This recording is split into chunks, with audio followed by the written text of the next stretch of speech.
உங்க வாழ்க்கையில, உங்க வீட்டில, உங்க வியாபாரத்துல பறக்கத் குறைஞ்சிடுச்சுன்னு நீங்க உணர்றீங்களா? ராப்பகலா கஷ்டப்பட்டு உழைச்சும், நீங்க எதிர்பார்த்த நிம்மதியோ, பலனோ கிடைக்கலையா? பணம் வருது. ஆனா, அது வந்த சுவடே தெரியாம கரைஞ்சு போகுதா? வீட்ல ஒரு விதமான அமைதியின்மை, காரணமே இல்லாத சஞ்சலம், மன உளைச்சல்னு தொடர்ந்து வாட்டி வதைக்குதா? கவலைப்படாதீங்க.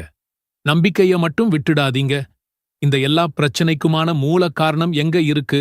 அதுக்கான தீர்வு என்னன்னு இஸ்லாம் நமக்கு ரொம்ப அழகா சொல்லித் தருது.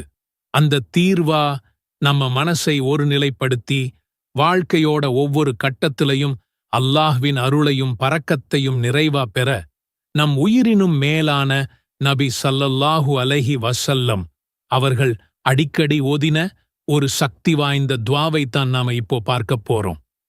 இந்த துஆவை நீங்க மன தூய்மையோட அதோட அர்த்தத்தை உணர்ந்து ஓத ஆரம்பிக்கிற அந்த நொடியிலிருந்து உங்க வாழ்க்கையில ஒரு பெரிய மாற்றத்தை உணர்வீங்க. இன்ஷா அல்லாஹ். முதல்ல நாம பரக்கத்னா என்னன்னு சரியா புரிஞ்சுக்கணும். நிறைய பேர் பரக்கத்னா பணம், காசு, சொத்து அதிகமாகிறதுன்னு மட்டும் நினைக்கிறாங்க. ஆனா இஸ்லாமோட பார்வையில பரக்கத் இதைவிட ரொம்ப ஆழமானது. பரக்கத்துங்கிறது அல்லாஹ் கிட்ட இருந்து நமக்கு கிடைக்கிற ஒரு மறைமுகமான அருள். அது குறைஞ்ச நேரத்துல நிறைய வேலையை முடிக்க வைக்கும். சின்ன வருமானத்துல குடும்பத்தோட எல்லா தேவையையும் நிறைவேற்றி நிம்மதியை கொடுக்கும். நபி ஸல்லல்லாஹு அலைஹி வஸல்லம் அவர்கள் சொன்னாங்க, ஒருத்தரோட உணவு 2 பேருக்கு போதும், 2 பேரோட உணவு 4 பேருக்கு போதும்.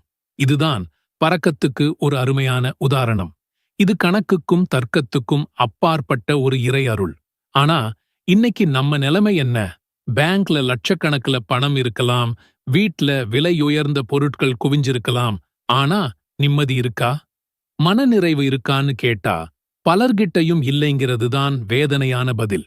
இதுக்கு காரணம் நம்ம வாழ்க்கையில பரக்கத்துங்கிற அந்த தெய்வீக அருள் குறைஞ்சு போனதுதான். அல்லாஹ்வின் இறை தூதர் அவர்கள் அதிகமாக ஓதிய துஆ, யா முகல்லிபல் குலூபி சப்பித் கல்பி அலா தீனிக. துஆவின் பொருள், உள்ளங்களை புரட்டுபவனே, உன்னுடைய தீனின் மீது என் உள்ளத்தை உறுதிப்படுத்துவாயாக. கடைசியா நாம புரிஞ்சுக்க வேண்டியது என்னன்னா, நம்ம வாழ்க்கையோட வெற்றி தோல்வி, நிம்மதி குழப்பம், பரக்கத் இல்லாமை, இது எல்லாமே நம்ம இதயத்தோட நிலையை பொறுத்துதான் இருக்கு. அந்த இதயத்தை சரி பண்ற சாவிதான் இந்த மகத்தான துஆ.